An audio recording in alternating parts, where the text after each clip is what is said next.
Hello guys, good morning, what's up, welcome back to my channel. In this video we are going to talk about plasma.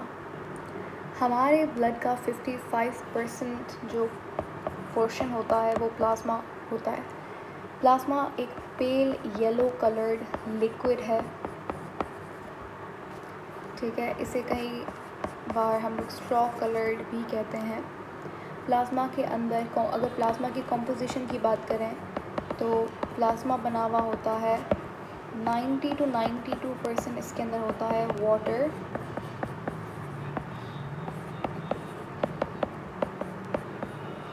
6 to 8% are plasma proteins, और बाकी जो 1 to 2% बाकी चीज़ें होती हैं जैसे कि यूरिया, गैसेस, ग्लूकोज वगैरह, ठीक है. एक नॉर्मल पर्सन के अंदर 55% प्लाज्मा होता है ब्लड के अंदर, ठीक है. सो यहाँ लिखा हुआ है एंड सेल्स और cell like bodies about 45% by volume of the blood. इसका मतलब ये है ब्लड के अंदर 55% प्लाज्मा होता है, 45% ब्लड कॉर्पसल्स या फिर ब्लड सेल्स होते हैं. ये एक नॉर्मल इंसान की बात हो रही है, ठीक है. प्लाज्मा के अंदर प्राइमरीली वाटर होता है, जैसे मैंने आपको बताया 90 to 92% पानी होता है, जिसके अंदर 6 to 8% प्रोटीन्स होते हैं, और बाकी सारी चीज़ें होती हैं जैसे कि सॉल्ट्स, मिनरल्स, आयंस, वो इन 1 to 2% के अंदर आते हैं, ठीक है. और वेस्ट सब्सटेंस भी होते हैं. उसके बाद अच्छा एक क्वेश्चन ये भी था कि प्लाज्मा प्रोटीन्स जो है वो वाटर सॉल्यूबल होते हैं या इनसॉल्यूबल होते हैं. तो आंसर था कि भाई वो वाटर, जस्ट अ सेकेंड, वो वाटर सॉल्यूबल होता है, ठीक है. प्लाज्मा प्रोटीन्स वाटर सॉल्यूबल होते हैं. अच्छा, प्लाज्मा के अंदर इनऑर्गेनिक आयंस होते हैं, सॉल्ट होता है जो कि उसका 0.9% तक बनाता है बाय वेट. और प्लाज्मा का अच्छा एक चीज़ याद रखिएगा, इसमें जो लिखा हुआ मैंने आपको अभी एक्सप्लेन करने जा रही हूँ कि अगर हम बात करें ब्लड की, तो ब्लड के अंदर अगर मैक्सिमम आयन कंसंट्रेशन की बात करें, सबसे ज़्यादा क्वांटिटी के अंदर पाए जाने वाला आयन कौन सा होता है ब्लड के अंदर. अब ब्लड की बात हुई तो डेफिनेटली जो आयन्स वगैरह होते हैं वो किसके अंदर आते हैं, प्लाज्मा के पार्ट होते हैं, आयन्स, मिनरल्स वगैरह, ठीक है. तो इसका आंसर होगा सोडियम, ठीक है. सोडियम आयन जो है वो सबसे मैक्सिमम क्वांटिटी के अंदर होता है प्लाज्मा के अंदर. अच्छा, अगर हम प्लाज्मा प्रोटीन्स की बात करें तो हमारे पास 3 मेन प्रोटीन्स होते हैं. हम लोग ऑलरेडी उन्हें डिस्कस कर चुके हैं, पूरा वीडियो है उनके ऊपर जहाँ पर we talked about albumin, globulin and fibrinogen. Albumin मैं आपको बता देती हूँ is use for retaining water inside the blood vessels, while globulin is responsible for making antiglobulins or antibodies. There are 3 types of globulins called as alpha, gamma, beta. The gamma globulins are responsible for making immunoglobulins. Immunoglobulins बोलो, antibodies बोलो, एक ही बात है. Finally, we have fibrinogen. That is a clotting protein found in plasma. Its main function is to clot the blood.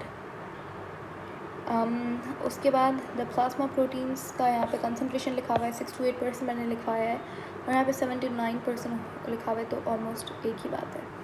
Most of these proteins are synthesised in the liver. ये जितने भी plasma proteins होते हैं almost all of them are synthesised by liver. Some of the globulins, जैसे कि मैंने आपको बताया, ये बनाते हैं इम्यूनोग्लोबुलिन्स जिन्हें एंटीबॉडीज़ कहा जाता है. एक्चुअली ये लोग खुद ही इम्यूनोग्लोबुलिन्स होते हैं, स्पेशली गैमा वाले. एक टाइप होता है ग्लोबुलिन का जिसे गैमा ग्लोबुलिन कहते हैं, ठीक है. After that are plasma and lymph immunoglobulins play important role in body's defence and against diseases. इसमें वही लिखा हुआ है जो आपके पास गैमा ग्लोबुलिन होता है, उसका इम्यून सिस्टम के अंदर, इम्यून रिस्पॉन्स के अंदर काम होता है.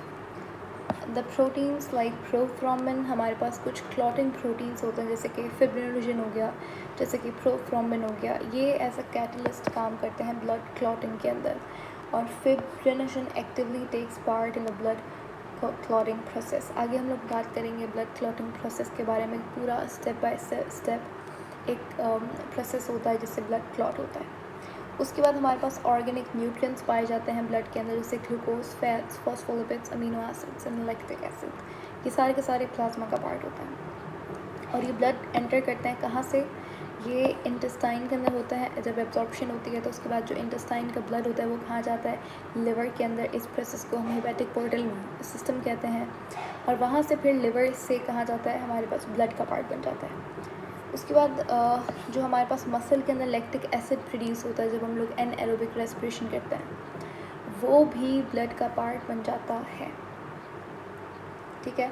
और जो कोलेस्ट्रॉल है, जब फैट मेटाबोलाइज नहीं हो पाता तो वो कोलेस्ट्रॉल फॉर्म करता है। वो भी कभी कभी क्या होता है, अगर ज़्यादा क्वांटिटी के अंदर हो जाए तो वो ब्लड वेसल के अंदर प्लाक बनाना शुरू कर देता है, जो कि बहुत बैड सिग्नल है, साइन है। ब्लड सर्कुलेशन के अंदर बहुत दिक्कत आ सकती है। प्लाज्मा के अंदर नाइट्रोजनस वेस्ट प्रोडक्ट्स भी होते हैं, जैसे कि यूरिया हो गया। और जो सेलुलर मेटाबॉलिज्म से जो भी वेस्ट प्रोड्यूस होता है वो भी ब्लड के अंदर सेल्स फेंक देते हैं। These products are carried from the liver when they are produced to the organs from where they are removed.